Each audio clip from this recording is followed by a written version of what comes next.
Берег был пустынным. Сенокосцы сегодня не появлялись у промытого ливнем баркаса. Но стадо коров уже давно вышло из деревни и паслось на травянистом склоне берега, промеж берез черемух. И тот же долговязый парень в кирзовых сапогах шумливо бегал за ними, щелкал бичом и орал хрипловато: «Ну, зараза, я вот тебя, стерва комолая!» Его лексикон стал еще цветистее. Почему он так страшно ругается? Лена ежилась при каждом бранном слове. Мне казалось, что пастух – это тихий, мягкий человек, который на дудочке играет. Ну да, что с ним интересно поговорить, а к этому и подойти жутко. Но я подойду, обязательно подойду, и скажу, чтобы он так безобразно не выражался. Вот он удивится. Почему? Я уверен, он считает свою речь вполне приемлемой для слуха. Да и как же, мол, с ними, коровами, разговаривать? Но почему он не дает им спокойно пастись? Все гоняет с места на место. Пряча улыбку в бороде, Смолин ответил небрежно: чтобы жирность молока была выше. Жирность? При чем тут жирность? Трава после дождя влажная, коровы вместе с травой поглощают много воды, и молоко получается как бы разбавленное. Вот он и гоняет их, чтоб пропотели. Лена слушала серьезно. «Вчера было жарко и сухо», — робко возразила она, — «а он их тоже гонял». Смолин не выдержал и расхохотался. «Ну вас!» — обиделась девушка. «Я слушаю вас, а вы...» Могу поверить и повторить кому-нибудь такую глупость. Хотел бы я при этом присутствовать». К только что распечатанной Смолиным пачке сигарет Лена привычно протянула руку. «Давно балуетесь?» – спросил он. «Как начала работать? Мама с папой одобряют?» «Кто нынче считается с мамами и папами? Но я курю просто так, не затягиваясь, и брошу». «Когда?» «Я знаю, когда», — ответила она неопределенно. Смолин собрал обрезки подмоченного хлеба, растер в ладонях и стал бросать малькам, которые уже привыкли к регулярному подкармливанию и паслись на отмеле. «Как их много! Как много!» – поразилась Лена и подставила сделанную корытцем ладонь, чтобы поймать хоть одного. «Не распугивайте мой детсад! Вы поели? Дайте им поесть», — строго заметил Смолин. «Я наношу рыбьему поголовью урон, и я должен заботиться о его восполнении. Пройдет несколько лет, и из этих крох вырастут большие прекрасные рыбины». Лена тоже взяла хлеб и стала раскидывать. Из темно-зеленоватой таинственной глубины на запах пищи выплывали все новые стаи мальков. Они отчаянно набрасывались на еду, и вода в тех местах как бы закипала. «Если бы мы все, — продолжал задумчиво Смолин, — бросали в реку не вонючие окурки, листы ржавого железа, битое стекло и резиновые шины, а что-нибудь съедобное, то рыбу не выловить бы никакими неводами». «Вы очень любите реку?» – спросила Лена. «Да, я вырос у реки, и для меня в природе нет ничего более прекрасного, чем она. Ненавижу все, что ее захламляет, останавливает ее течение». «Но разве море хуже реки?» «Море торжественно, оно как огромный зал с колоннами, где хочется побыть, а не жить. А река нечто домашнее, милое. Она не пугает, не ослепляет, она очень понятна, и плыть по ней, видеть сразу оба ее берега, деревни, работающих на лугах и полях людей – это все равно, что плыть по жизни». Он помолчал, глядя на воду. «Я уже проверил, мне трудно, просто невозможно подружиться с человеком, который скверно обращается с рекой». «Если это намек, то я его поняла», — улыбнулась Лена и швырнула остаток сигареты в костер. «Ну, а кого вы еще тут подкармливаете, кроме черныша и мальков? этих в будущем огромных и прекрасных рыб. Вы не брезгливы? Нет. У меня есть лягушка Фрося. Лягушка Фрося? Где же она? Вряд ли я сейчас смогу вам ее показать. У нее довольно занятный характер, и ее появление тут на песках я обычно связываю с повышением солнечной радиации, засмеялся Смолин. Вот как? Своего рода счетчик Гейгера? Да. В полдень, когда особенно жарко, она выплывает из реки и запрыгивает под ветки, где у меня холодильник. А если солнце совершенно невыносимо, то погружается в воду, которая скапливается на дне ямы. Там у нее ванна? Да. Но клянусь вам, мне еще ни разу не удалось обнаружить ее в горшке с молоком. Лена хохотала. Ну, а кто еще? Кто? Еще мышка Маня. Расскажите мне про мышку Маню. Вы так хорошо рассказываете. Мышка Маня появилась у меня недавно, пожалуй, с неделю назад. Я живу, как видите, далеко от деревни, от леса, и не думал, что грызуны когда-нибудь меня обнаружат. Пройти по пескам такое расстояние непросто. Но голод, как говорится, не тетка. Вдруг я увидел, что рюкзак, в котором у меня хранится хлеб, проеден, и на песке следы. Пришлось рюкзак подвешивать на кол, а для Мани вон там в отдалении класть какую-нибудь корочку, чтобы она не очень уж стремилась ко мне в палатку. Вы поступаете опрометчиво. Почему? Подкармливаете ее, и она приведет с берега всех мышей, какие там есть. Я надеюсь на Манино благоразумие. Зачем ей разбалтывать, что живется тут сытно? Ну, разве что так. А где она сейчас? Не знаю, скорее всего, под поленницей. Черныш частенько скребется тут. Он делал уже несколько попыток схватить ее. А к Фросе совершенно равнодушен, понюхает и отойдет. В лучшем случае перевернет ее лапой. Ну, а кто еще у вас есть? Я чувствую, что это не все. Подумать только, я могла просидеть у тех песчаных куч, не прийти сюда и не узнать так много интересного. Кто же еще? Кто?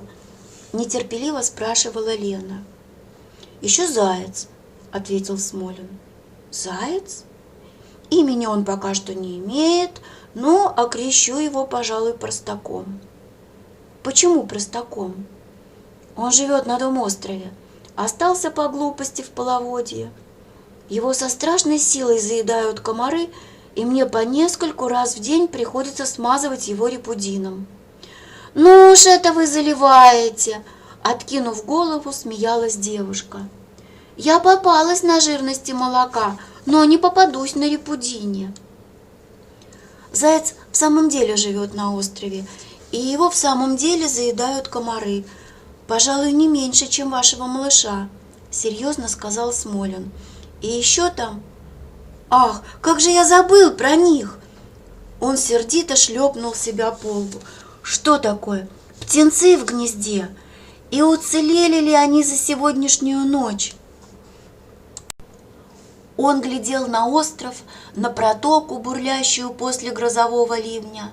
Воды в реке прибавилось, и перейти вброд на остров было невозможно. Быстро пошагал к лодке. «Можно мне с вами?» – попросилась Лена. «Садитесь, но на острове не заходите вглубь, комары заедят.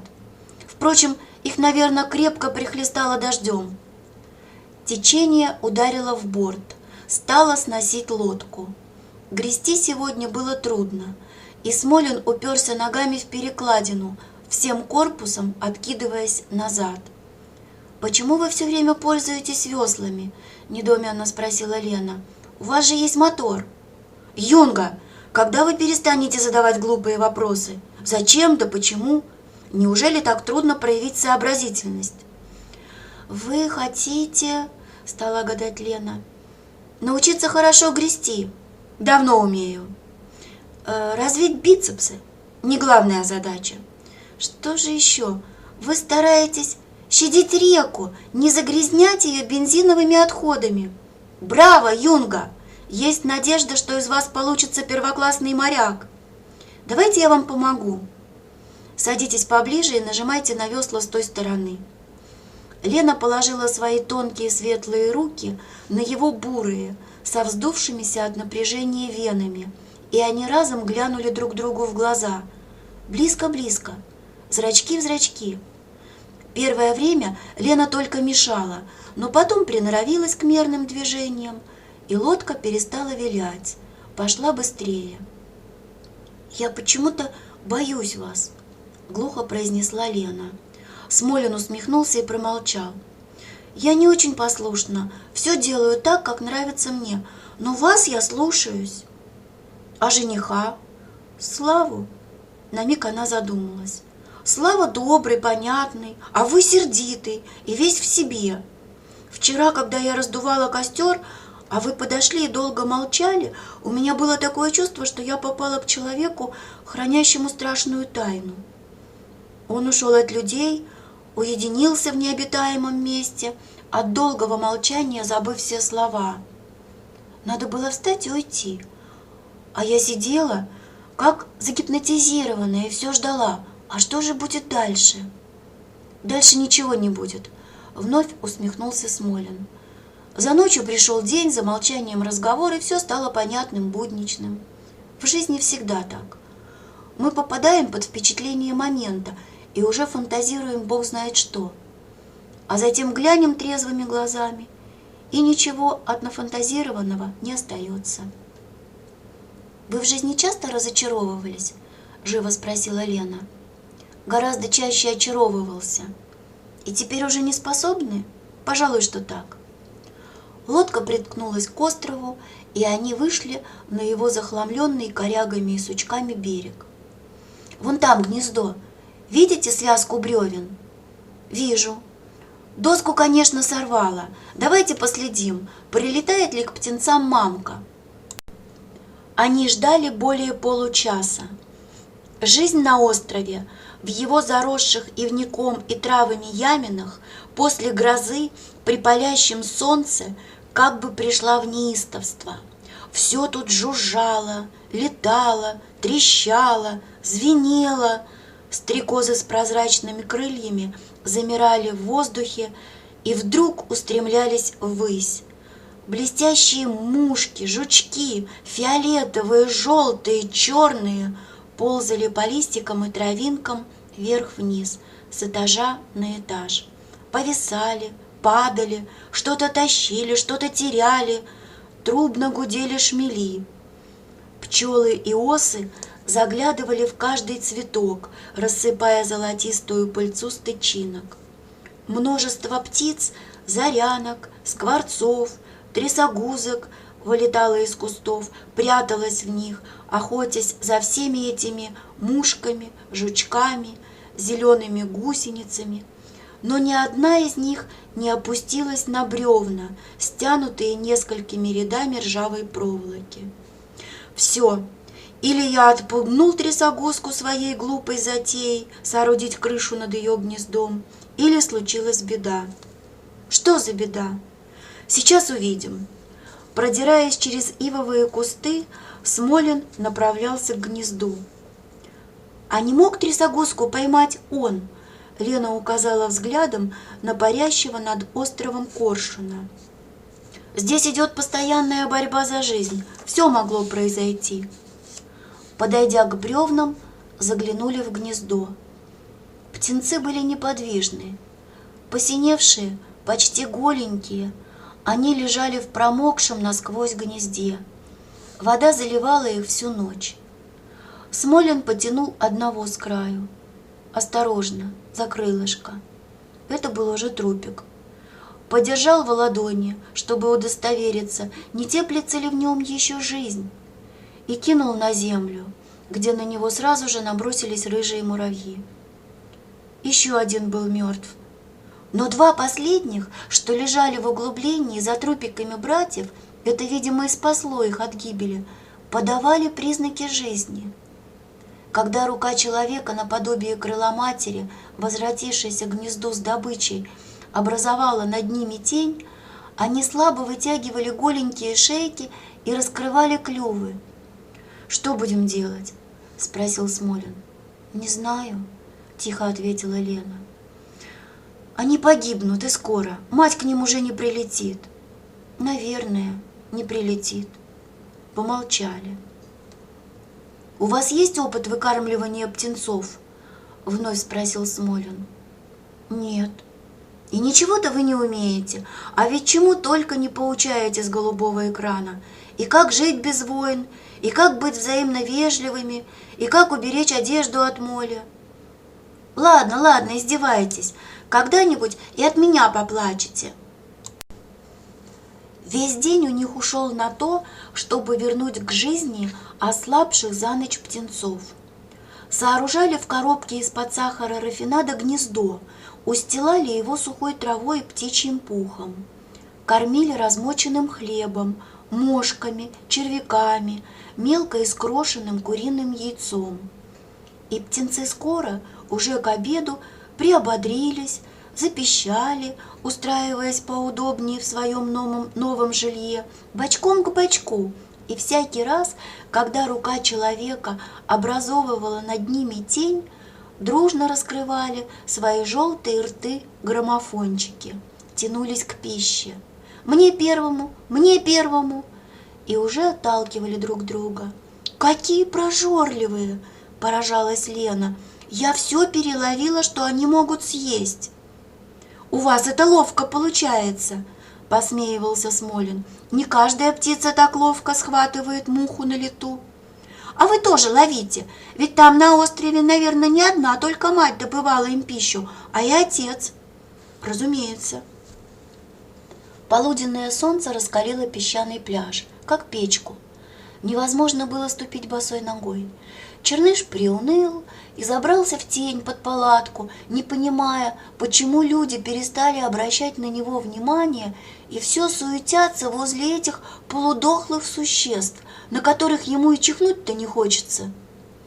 Припрыгала лягушка Фрося, задыхаясь как астматик, и залезла сначала под ветки, а потом и в воду, рядом с горшком, принять охлаждающую ванну. А мышка Маня все еще не показывала себя, терпеливо сидела под полежком и ждала своего часа. Спина и плечи у Лены покраснели, икры тоже подрумянились, а она все жадничала, не хотела уходить с солнца в тень. И Смолин чуть не силой натянул на нее свою белую рубашку, в которой было просторно и не душно. «Вы перекалились и не будете спать?» «Буду». «А если кожа полезет лохмотьями?» «У меня не полезет. На юге сутками нахожусь на солнце, и хоть бы что». «Ну, как знаете». Даже вечером солнце было знойным, калило нещадно, и когда наконец-то закатилось, изо всех лощин к реке поползли легкие прохладные туманы. Ушло стадо слугов, сделалось тихо, покойно. Река отражала глубокое, без единого облачка небо, предвещающее на завтра долгий жаркий день. Разговаривать хотелось вполголоса, двигаться медленно, зато дышалось теперь глубоко, полной грудью. Изредка раздавался всплеск, и по зеркальной воде шли круги. Это щуки охотились за мелкотой. И уже в сумерках, когда все улеглось, успокоилось, только одинокая чайка все еще носилась над водой, крича пронзительно, плачуще. С горы от деревни к песчаной косе долетел встревоженный мужской голос. «Ёлка!» Лена глянула на Смолина, разжигающего вечерний костер. «Вот, я же говорила, что он приедет!» После дня, проведенного на солнце, ее слегка познабливало. «Да, ваш жених человек слова, на него во всем можно положиться». Лена не отозвалась на крик. Медленно и неохотно стала стягивать с себя рубаху, придававшую ей вид подростка. Над рекой снова прозвучало «Ёлка!». Теперь был виден и человек, сбегающий с кручи напрямик через береговые заросли к песчаным горам, где были палатки. Его, очевидно, встревожило, что две из них лежали на боку, и вообще там не было заметно каких-либо признаков жизни. «Ёлка!» С некоторым сожалением Лена пошла к себе. Оглянулась. «Я к вам когда-нибудь еще приду. Можно?» «Пожалуйста». Она хотела позвать с собой Черныша, но еще раз глянула на Смолина, одиноко сидящего у костра, и передумала. «Останься здесь, Черныш, не ходи со мной, не ходи, ты сегодня здесь нужнее». Вернулась и заглянула в коробку с птенцами, а они уже спят, так уютненько прижались друг к другу. «По-моему, это братик и сестричка. Вы не забудете утром покормить их?» «Не забуду». «Ну, до свидания». Помахала ему кончиком пальцев и легким шагом направилась в сторону голоса, зовущего ее.